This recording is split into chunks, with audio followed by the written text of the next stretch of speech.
രാഹുൽ ഗാന്ധി വയനാട് ഉപേക്ഷിച്ചാൽ പകരം മത്സരിക്കാൻ പ്രിയങ്ക ഗാന്ധി. ശനിയാഴ്ച പ്രിയങ്ക വയനാട്ടിൽ പ്രചരണത്തിനെത്തിയത് ഇത് കണക്ക് കൂട്ടി തന്നെയാണ്. അമേഠിയിലും വയനാട്ടിലും നിന്ന് രാഹുൽ ഗാന്ധി ജയിച്ചാൽ രാഹുൽ ഗാന്ധി അമേഠി ഒരിക്കലും കൈവിടില്ല. രാഹുൽ കുടുംബത്തിനും കോൺഗ്രസിനും UP വിട്ടൊരു കളിയുമില്ല. UP കയ്യിൽ നിന്നും പോയാൽ ഇന്ത്യ കയ്യിൽ നിന്നും പോയ പോലെയാണെന്നാണ് കോൺഗ്രസ് കരുതുന്നത്.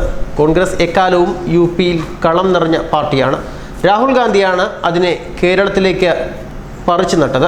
വയനാട് മത്സരിക്കാൻ ഒരുങ്ങുമ്പോൾ KC വേണുഗോപാലിനെ പോലെയുള്ള നേതാക്കൾ ഒരിക്കലും കേരളത്തെ കൈവിടരുതെന്ന് രാഹുൽ ഗാന്ധിയോട് അഭ്യർത്ഥിച്ചിരുന്നു. അമേഠി ഉപേക്ഷിക്കാനാകില്ല എന്ന് രാഹുൽ പറഞ്ഞപ്പോൾ വേണുഗോപാലാണ് പ്രിയങ്കയുടെ കാര്യം നിർദ്ദേശിച്ചത്. പ്രിയങ്ക വാരണാസിയിൽ മത്സരിക്കണമെന്ന് ഉറച്ചു നിന്നപ്പോൾ രാഹുൽ അതിന് അനുമതി നൽകാതിരുന്നതും വയനാട് മുന്നിൽ കണ്ടാണ്. എന്നാൽ പ്രിയങ്കയുമായി ഇക്കാര്യം അദ്ദേഹം ചർച്ച ചെയ്തിട്ടില്ല എന്നാണ് വിവരം. തനിക്ക് ഉപേക്ഷിക്കേണ്ടി വരുന്ന സീറ്റിൽ പ്രിയങ്ക മത്സരിക്കണമെന്ന് പറഞ്ഞാൽ തൻ്റെ സഹോദരി അതിന് തയ്യാറാകും എന്ന കാര്യത്തിൽ രാഹുലിന് ഉറപ്പുണ്ട്. ശനിയാഴ്ച രാഹുലിനെ കുറിച്ച് പ്രിയങ്ക വയനാട്ടിൽ നടത്തിയ പ്രസംഗം തീർത്തും ഹൃദയസ്പർശിയായിരുന്നു. തൻ്റെ സഹോദരനെക്കുറിച്ച് ലോകത്ത് ആർക്കും അറിയാത്ത കഥകളാണ് പ്രിയങ്ക പറഞ്ഞത്. രാഹുലിൻ്റെ കയ്യിൽ വയനാട് സുരക്ഷിതമായിരിക്കുമെന്നും പ്രിയങ്ക പറഞ്ഞു.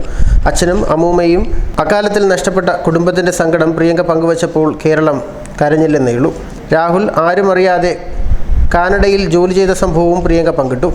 ഓരോ വാചകവും വയനാട് ഹൃദയത്തിലേക്കാണ് ഏറ്റുവാങ്ങിയത്. രാഷ്ട്രീയം അധികം പറയാതെ പ്രിയങ്ക നടത്തിയ പ്രസംഗം പതിനായിരങ്ങളെയാണ് ആകർഷിച്ചത്.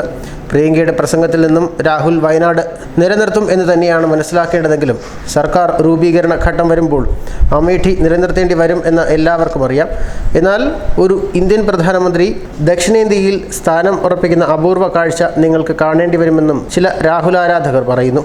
വയനാട്ടിൽ നിന്നും രാഹുൽ ജയിച്ചാൽ മറ്റൊരു കോൺഗ്രസ് നേതാവിനെ അവിടെ നിന്നും ജയിപ്പിച്ചെടുക്കാൻ ബുദ്ധിമുട്ടാണ്. സിദ്ദിഖ് അവിടെ സ്ഥാനാർത്ഥിയാകുമെന്നാണ് കരുതുന്നത്. ഇടതുമുന്നണി അവിടെ സുനീറിനെ വീണ്ടും മത്സരിപ്പിക്കും. സുനീർ തന്നെ ജയിക്കാനാണ് സാധ്യത. സുനീറിനെ ഇല്ലാതാക്കണമെങ്കിൽ പ്രിയങ്ക തന്നെ വരണം എന്നാണ് കോൺഗ്രസ് നേതാക്കളുടെ ആവശ്യം. എന്നാൽ തെരഞ്ഞെടുപ്പ് ഫലം വരുന്നതുവരെ ഇത് സംബന്ധിച്ച് യാതൊരു കൂടിയാലോചനകളും നടക്കുന്നുമില്ല. കേന്ദ്രത്തിൽ UPA അധികാരത്തിൽ വരും എന്നാണ് കരുതുന്നത്. അങ്ങനെ സംഭവിക്കുകയാണെങ്കിൽ രാഹുൽ ഗാന്ധി ഇന്ത്യൻ പ്രധാനമന്ത്രിയാകും. അതോടെ വയനാടിൻ്റെ ശുക്രദശ ആരംഭിക്കും എന്നാണ് കരുതുന്നത്. ന്യൂസ് ഡെസ്ക് മലയാളി വാർത്ത.